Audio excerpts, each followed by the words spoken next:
welcome to this bookshelf. I'm Roshi,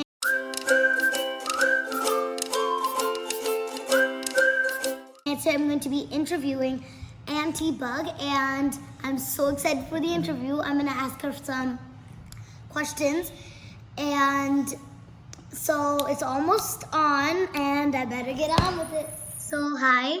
Hi, thanks so much for having me.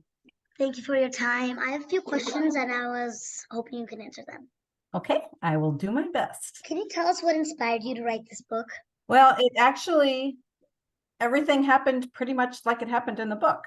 We moved to this old farm in Minnesota, and there was an old barn, and we went in, and the mirror that was in the book was really there. And the story kind of just went from there. It was like, with my love of fairy tales, it was like, I can do something with this. Can you tell us a bit more about the main characters, Valerie and Samantha? Does it have to do with anyone you know? Well, Valerie is actually my daughter, and Samantha is actually her best friend. I didn't even change the names. Oh, that's amazing. A lot of the stories that come on later on in the book are them, little things they used to do. It's kind of like little diaries for me. Nice. They're just a ton of fun, and they are every bit the kids they are in the book. They were complete opposites. They've known each other since they were 1 and 2. So yeah, that's all true. So, did you have a best friend like Samantha? Like when you guys were like so close and completely different or something? I had a lot of friends growing up. I grew up in Hawaii. Well, that's really nice. There's a few that I'm still in touch with. Yeah, that's why I have that background.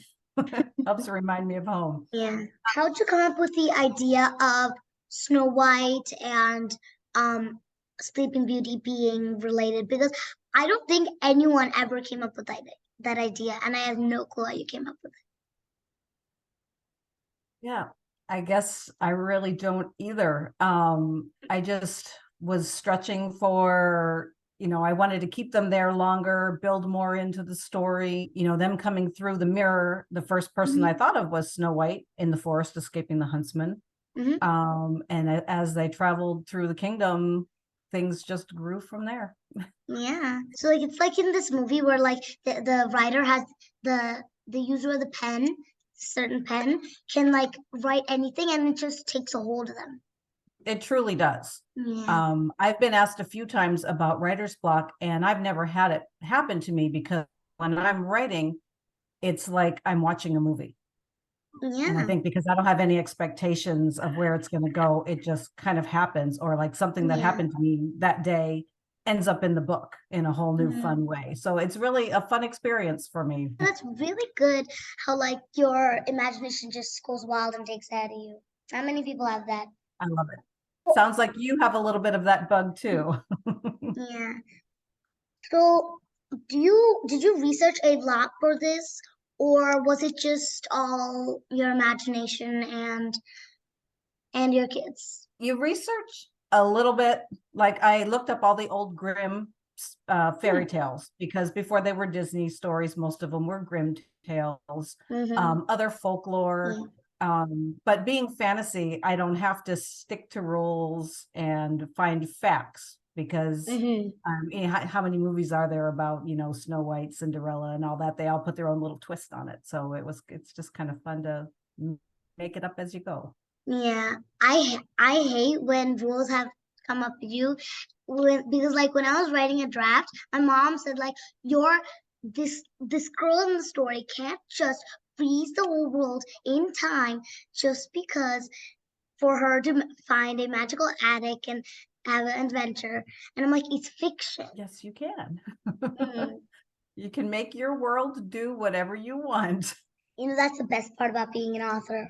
It is. If you had a fairy godmother of your own, what kind would you have? Oddly, I never even thought. I guess me and my daughter were not big fashion queens, so I would love somebody to come up to me and hit me with a wand and put me in a gorgeous gown. or whisk me off to Paris or something. That would Oh be yeah, fun. maybe like a fairy that like takes you anywhere. You just have to hold on to it and think of the place that you want to go, and you can just go there in like less than 5 seconds. Even more, what would be better is that the fairy can like have suitcases packed for you, and you don't have to carry them. Oh, there you go. Where we don't need suitcases because she's got that Yeah, mind. yeah, and she has every single one there. She doesn't even need to hold a suitcase because that wand can just magic it up. That just bam. Yeah, just like hits you on the head with the wand, doesn't even hurt, boom, you're up fluffy down. There you go. I like that thinking. Yeah.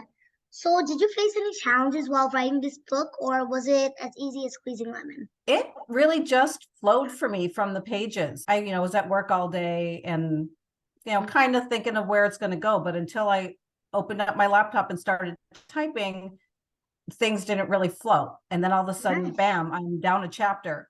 So I would get home the next day and Valerie would be like, you got to write another chapter. I'll go do the chores. And she never offered to do the chores. So I figured I had something good going there. Yeah. I really like the part. It was kind of funny in the part where Valerie's mom had a file on her computer said, "Read this and die." No. Yeah, I had to do things like that because she was a little sneak. She knew how to use computers when she was like 2. Too. So Wow. She should be like a computer engineer or something if she was knowing how to do it that age. What message from the book would you give to readers? I think for book 1, it's what I use as a tagline when I sign the books at signings. It's never stop believing.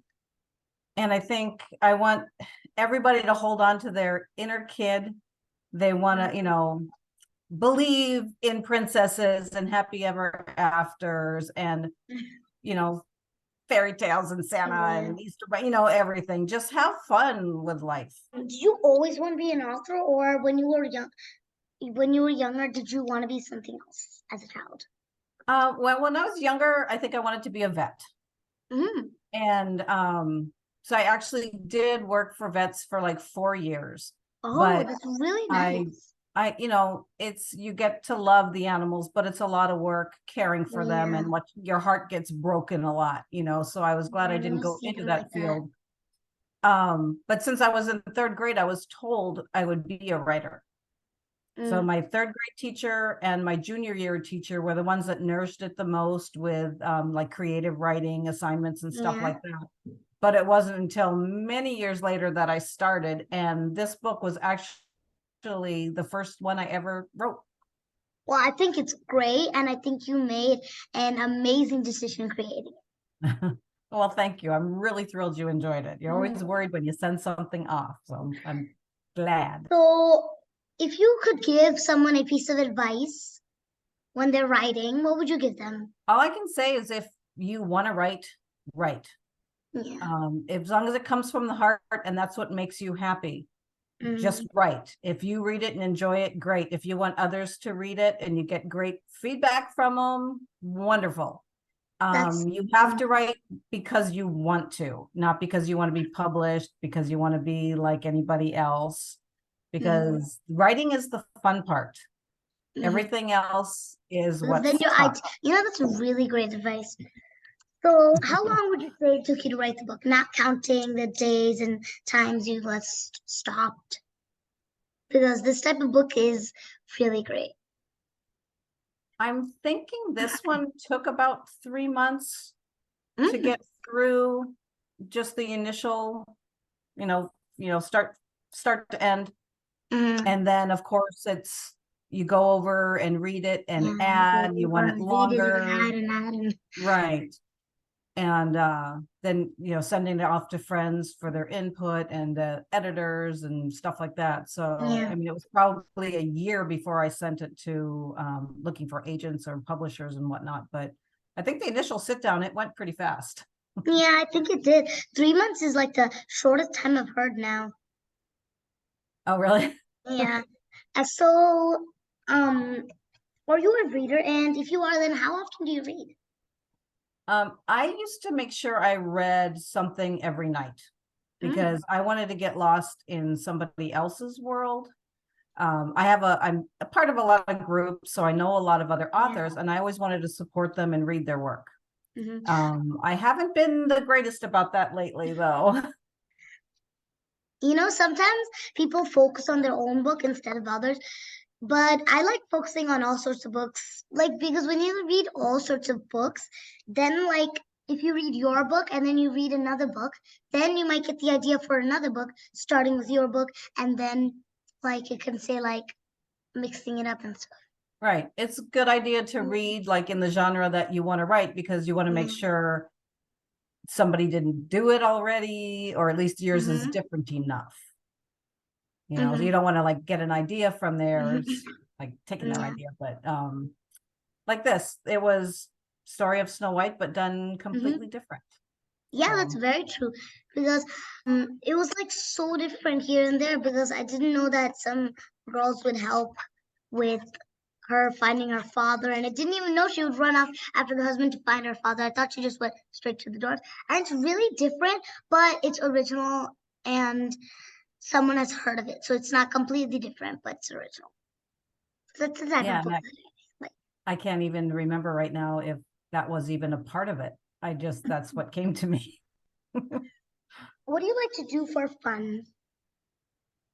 Well, me and my husband, we're big road trippers. So if we have a free weekend, we like to get in the car and go somewhere, see something fun, find the silliest thing we can. We drove to Georgia once and we found Superman's town, and we found the future birthplace of Captain Kirk, which is Star Trek. I don't know if you know Star Trek. Down in Minnesota is the biggest ball of twine. I'd like to hop in the car and go. That is very silly. I think you guys succeeded in finding silliest things. Are you going to write more books other than that? I would like to. But with each book, I made the girls a year older. So I kind of wrote myself out of the age range. And I did have a prequel started. I was going to have one at their old house, and there was mermaids involved, but I never finished it. And I was toying with taking them to Hawaii, but because I have the books numbered, 1 to 8, I'd have to write, 3.5 or something like that. But my biggest hurdle is because of what Valerie does now. She does the 3D art. She won't draw 2D anymore. And she's the cover artist for all the books. And I don't think I could do it without her. So if I do finish one just for my own sake, I'd have to see if I could talk her into it. That would be the deciding factor of another book coming out. So maybe you can make the cover 3D. That would be so cool, because then readers can think they're touching into the person or something. That would probably be the only way it would happen. So you will be the first to know. Well, that's great, because I'm going to be waiting to eat them. Awesome. Anyway, so I have one more question. If you could travel back in time and give your past self a piece of advice, then what would it be? Definitely to have more patience. When the book was done and I wanted it to get published, I was in too much of a hurry. And it takes a long time to find the right agent and the agent to find the right publisher. I hurried up. I kind of skipped a step and went to a small press who really wanted it, but they were really new. And I just don't think that the book got the attention that I wanted it to get. And so now it's kind of a struggle to get it out in the hands of readers constantly. So it's you got to find new places, and like you popping up in that Facebook group. It was amazing. Yeah, well, I'm glad you did. Yeah. So that's it. Patience and do it right. Slow down on everything. So thank you so much for your time. I had so much fun here.